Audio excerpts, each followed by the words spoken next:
कुछ स्वादिष्ट है बनाना तो playrecipes.com पे जरूर है आना।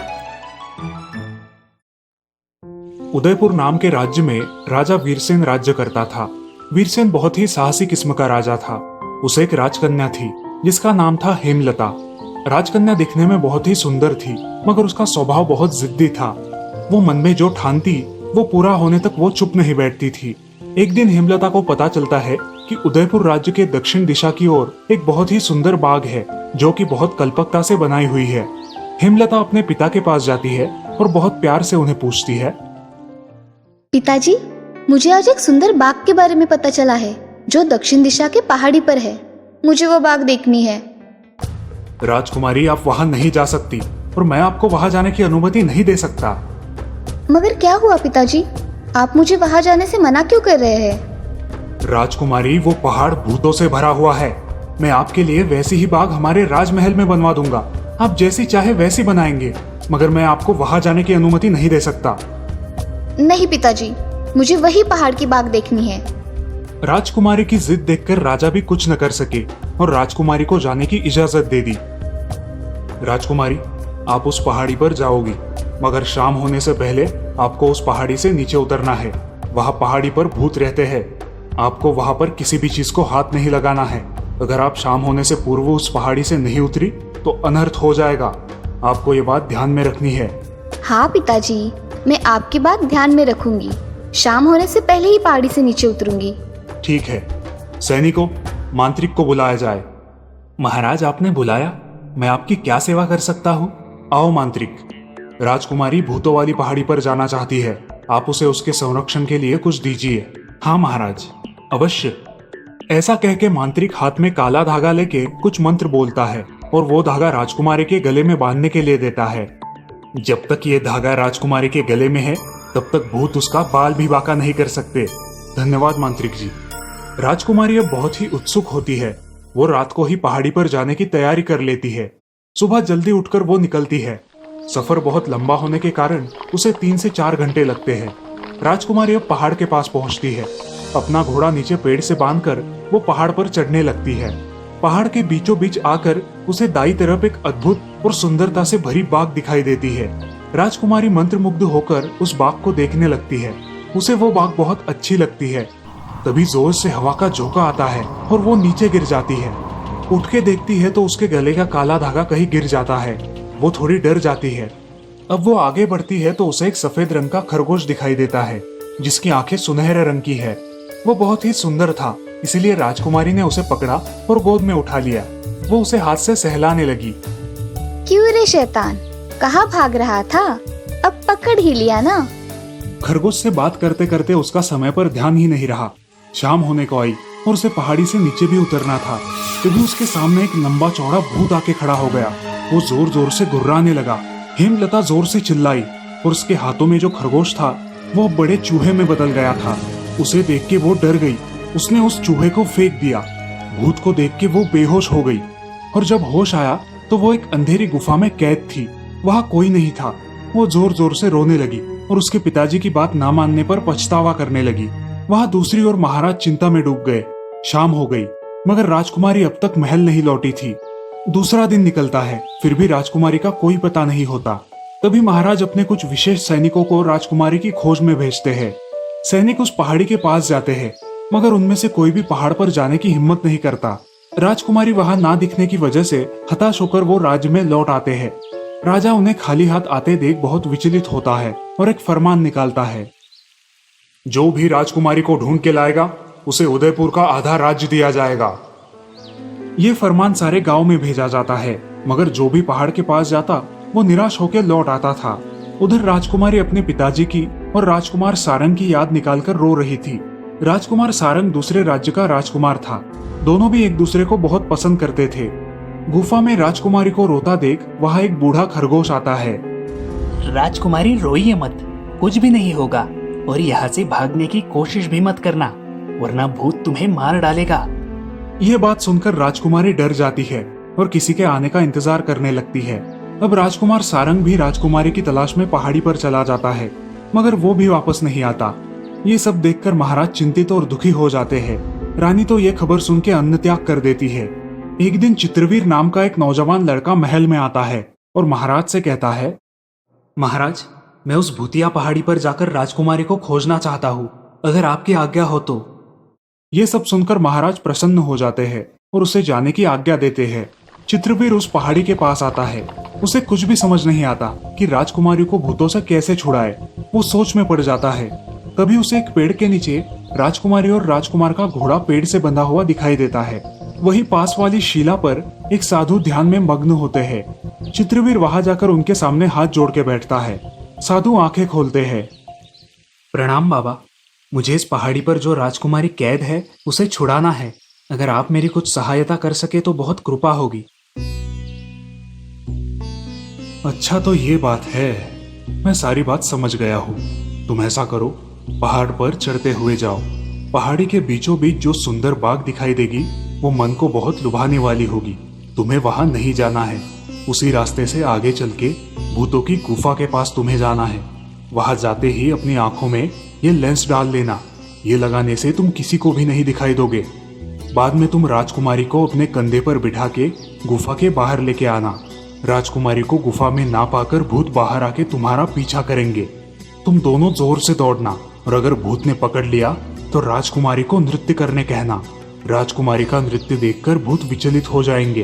तभी तुम ये राख उन पर फूंक देना, भूत भस्म हो जाएंगे। साधु ऐसा कह के उसे लेंस की डिब्बी देते हैं और बाद में मंत्र जाप कर एक भस्म की पुड़िया देते हैं। चित्रवीर साधु को प्रणाम करके पहाड़ पर चढ़ने निकलता है। पहाड़ के बीचों बीच की बाग बहुत मनोरंजक तथा नयनरम्य होती है। उसे वहां जाने की बहुत इच्छा होती है, मगर वो वहां नहीं जाता और आगे चलने लगता है। रुको चित्रवीर, मैं राजकुमार सारंग हूँ। कहाँ हो आप? मैं यहाँ हूँ, इस शिला में। यहाँ भूतों ने मुझे शिला बनाकर छोड़ दिया है। मैं भी राजकुमारी की तलाश में यहाँ आया था। ये सब सुनकर चित्रवीर डर जाता है, मगर हिम्मत जुटा के आगे बढ़ता है। आगे उसे भूतों की गुफा दिखाई देती है। उस गुफा के पास आते ही चित्रवीर अपने आंखों में वो लेंस डाल लेता है और गुफा के अंदर प्रवेश करता है। उस गुफा के एक कमरे में राजकुमारी बैठी हुई दिखाई देती है। चित्रवीर उसके पास जाता है और राजकुमारी को सब बता देता है। राजकुमारी भी अब चित्रवीर के साथ जाने के लिए तैयार हो जाती है। राजकुमारी अब चित्रवीर के कंधे पर बैठ जाती है और वे दोनों गुफा से बाहर निकलते हैं। भूतों को इसकी भनक लग जाती है और राजकुमारी गुफा में नहीं है ये देख भूत बाहर निकलकर चित्रवीर और राजकुमारी का पीछा करने लगते हैं। राजकुमारी और चित्रवीर अब जोर जोर से भागने लगते हैं। तभी भूत उनके सामने खड़े हो जाते हैं। उनके हाथों में बड़ी बड़ी तलवारें होती है। चित्रवीर सारंग की पड़ी हुई तलवार लेके भूतों से युद्ध करने लगता है। राजकुमारी, अब आप नृत्य कीजिए। राजकुमारी नृत्य करने लगती है और सभी भूत उसका नृत्य देखने में तल्लीन हो जाते हैं। चित्रवीर अपने पास की पुड़िया खोलकर उसमें से भस्म निकालता है और भूतों के ऊपर फूंकता है। भस्म फूंकते ही बहुत बड़ा धुआं निकलता है और वो सारे भूत गायब हो जाते हैं। अब राजकुमारी और चित्रवीर पहाड़ से नीचे उतरते हैं। शाबाश चित्रवीर, तुमने राजकुमारी को भूतों से छुड़वा लिया है। मुझे बहुत खुशी हुई है। चित्रवीर अपने पास का भस्म हाथों में लेकर उस शिला पर फूंकता है। तभी राजकुमार शिला से मुक्त हो जाता है। अब वे तीनों पहाड़ से नीचे आते हैं और साधु को धन्यवाद देते हैं। चित्रवीर वह भस्म साधु को वापस कर देता है और उनका आशीर्वाद लेकर वहां से निकलता है। अब तीनों राज्य में पहुंच जाते हैं। सारे प्रजाजन और महाराज चित्रवीर से बहुत खुश है। चित्रवीर, तुमने तुम्हारा वचन पूरा किया, हम बहुत खुश है। मांगो, क्या मांगना चाहते हो?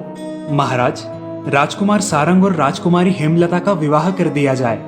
वे एक दूसरे को बेहद पसंद करते हैं। चित्रवीर को दक्षिण का आधा राज्य दिया जाएगा। आज से दक्षिण उदयपुर का राजा चित्रवीर है। अब सारे प्रजाजन बहुत खुश हो जाते हैं और महाराज खुशी खुशी राजकुमारी का विवाह राजकुमार सारंग से कर देते हैं। इस कहानी से हमें ये सीख मिलती है कि हमें हमसे बड़ों की बातों को अनसुना नहीं करना चाहिए, वरना हम मुसीबत में फंस सकते हैं।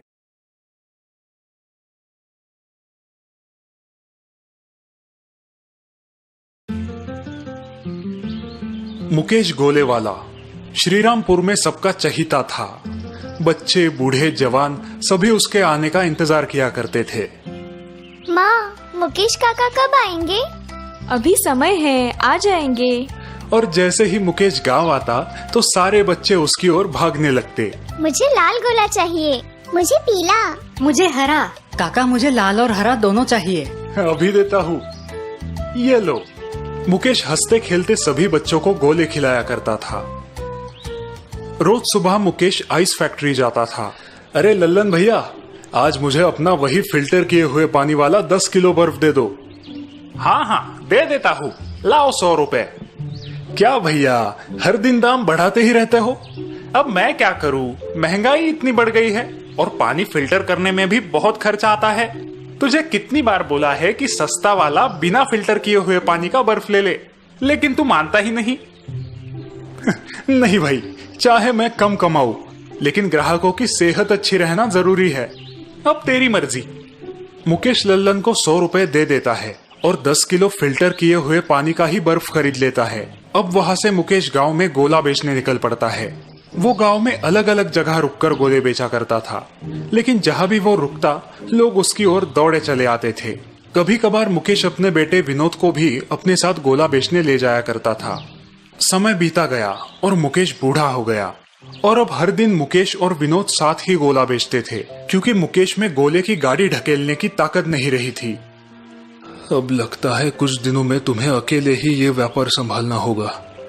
बाबा, मैं तो कब से आपसे कह रहा हूँ कि आप थोड़ा आराम कर लो। अब आज का एक दिन और तुम्हारे साथ रहूंगा, फिर तुम ही संभालो। वो दोनों आइस फैक्ट्री गए और वहां से बर्फ खरीदा और फिर रोज की तरह गोला बेचने निकल पड़े। मुझे एक नारंगी गोला दो। एक काला खट्टा शरबत बना दो।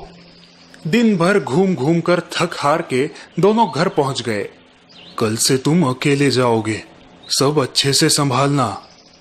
हाँ बाबा, इतने दिनों से तो सीख रहा हूँ, सब संभाल लूंगा। ठीक है। अगले दिन विनोद अकेले ही गोले की गाड़ी लेकर निकल पड़ा। वो पहले आइस फैक्ट्री पहुंचा, वहां से बर्फ खरीदी और फिर गांव की ओर निकल पड़ा। उसका दिन आम दिन की तरह ही था। अगले दिन वो वापस आइस फैक्ट्री पहुंचा। मतलब अब तुमने काम संभाल ही लिया? हाँ काका, अब बाबा को आराम की जरूरत है। वो तो है। अच्छा, तेरे बाबा को समझा समझा के थक गया, लेकिन वो नहीं माना। क्या काका? यही कि सस्ता बिना फिल्टर वाले पानी का बर्फ ले, मुनाफा ज्यादा होगा। लेकिन वो ठहरा ईमानदार। मेरी बातें उसके कानों तक ही नहीं पहुंची। अच्छा, सस्ता वाला बर्फ कितने का है? 5 रुपए किलो। मतलब दुगना मुनाफा। हाँ, यही तो समझा रहा था उसे। ठीक है काका, आज आप मुझे वही बर्फ दीजिए। विनोद ने सस्ता वाला बिना फिल्टर किए हुए पानी का बर्फ खरीद लिया।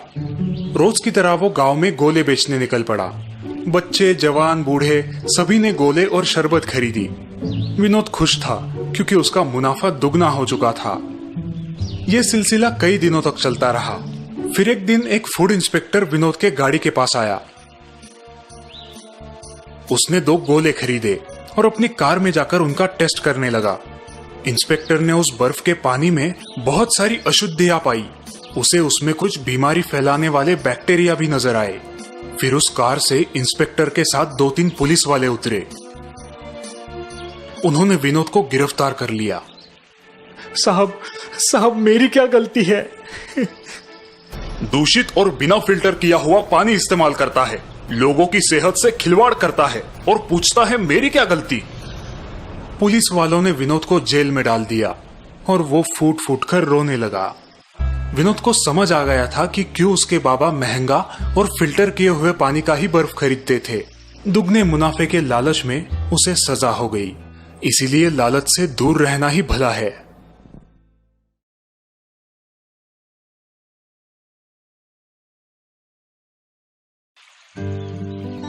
बंदरबाड़ी नाम का एक छोटा सा गांव था। गांव में ज्यादातर लोग किसान ही थे जो खेतीबाड़ी करके अपना गुजारा किया करते थे। गांव वैसे तो बड़ा ही शांत और सुंदर था और गांव के लोग भी अपना काम पूरी ईमानदारी के साथ किया करते थे। उस गांव में सिर्फ एक ही समस्या थी। गांव में बंदरों की टोलियां बहुत ही ज्यादा उद्यम मचाया करती थी। गांव वाले इन बंदरों से बड़े परेशान हो गए थे। वो दिन भर गांव में यहाँ वहां उछलते कूदते रहते, कभी किसी के घरों में घुस जाते और वहां की चीजें उलट पुलट कर रख देते। दिन भर गांव में इन बंदरों की टोलियां घूमती रहती। इतना ही नहीं, रात को भी ये बंदर चीखते चिल्लाते और घरों की छतों पर लंबी लंबी छलांगे लगाया करते। गांव वालों की तो नींद ही हराम हो गई थी। एक दिन उस गांव में एक सौदागर आया। यह सौदागर खुद को बंदरों का सौदागर कहा करता था। आते ही उसने गांव में एक ऐलान कर दिया, सुनिए गांव वालों, मैं एक सौदागर हूँ, बंदरों का सौदागर। मैं आप लोगों से एक सौदा करना चाहता हूँ।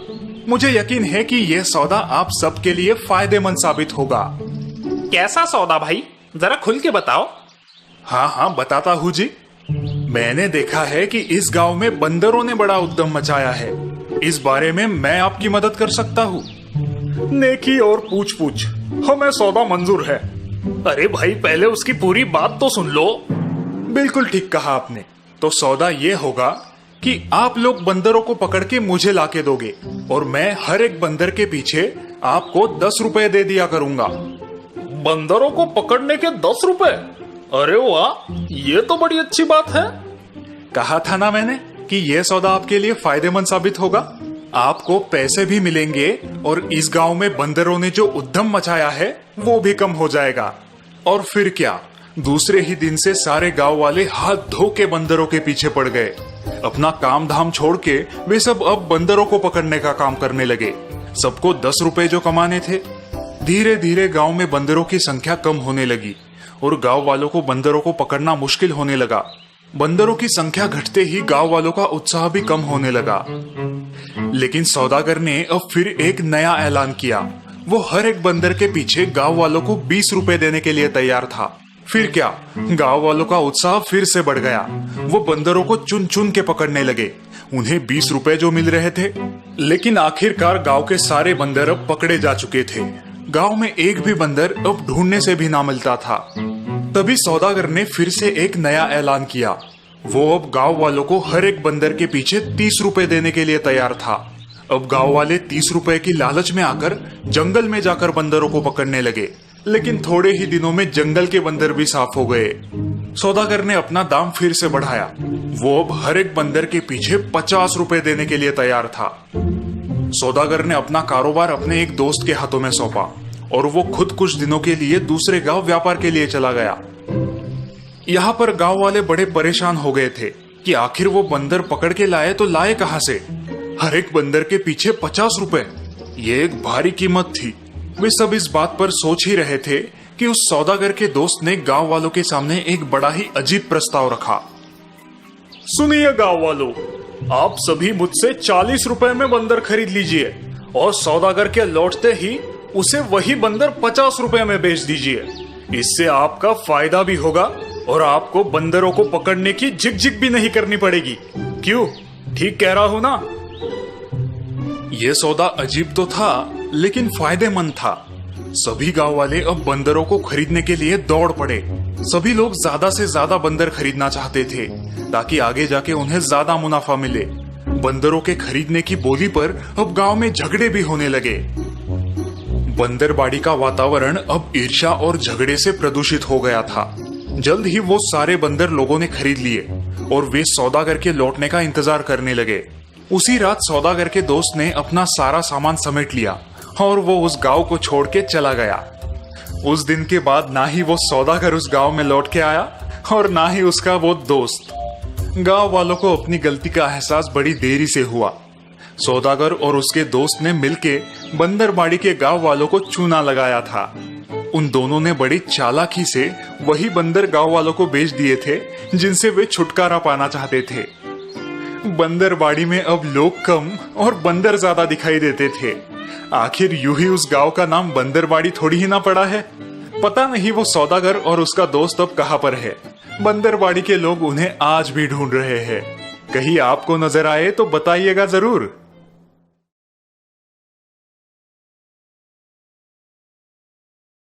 आइए आइए, भोला की मशहूर पानी पूरी खाइए, खट्टी मीठी तीखी। आइए आइए आइए, भोला की मशहूर। ये है भोला पानीपुरी वाला, जिसका गांव में एक पानीपुरी का ठेला है जिसमें हमेशा यही विज्ञापन बजते रहता है। शाम के वक्त भोला के ठेले पर बहुत भीड़ रहती है। भैया मुझे तीखी, मुझे मीडियम और मुझे मीठी। भोला सभी ग्राहकों को उनकी इच्छा अनुसार पानीपुरी खिलाया करता था। रात को 9 बजे भोला अपना ठेला बंद किया करता था और वहीं बैठकर दिन की कमाई का हिसाब लगाया करता था। आज बिकी 100 प्लेटें पानी पूरी। मतलब आज की कमाई हुई 1000 रुपए और खर्चा हुआ 300 रुपए। दिन ब दिन अपनी बढ़ती कमाई देखकर भोला बहुत खुश था। हर बीते दिन के साथ भोला का व्यापार बढ़ता ही जा रहा था।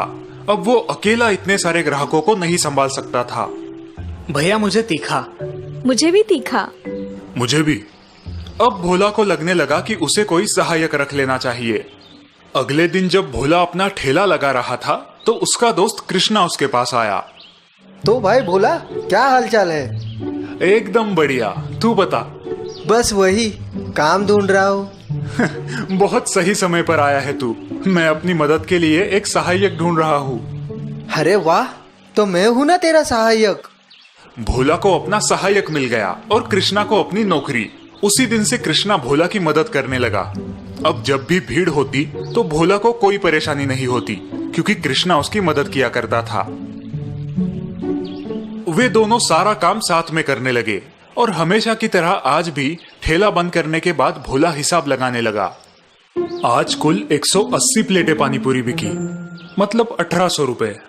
खर्चा हुआ 400 रुपए, पूरे 1400 रुपए का मुनाफा। अच्छा है, ये लो भाई कृष्णा, तुम्हारे 300 रुपए। अगले कुछ दिनों तक कृष्णा ने भोला के साथ काम किया और भोला उसे उसकी मजदूरी दे दिया करता था। पर भोला का मुनाफा देखकर कृष्णा को जलन होने लगी।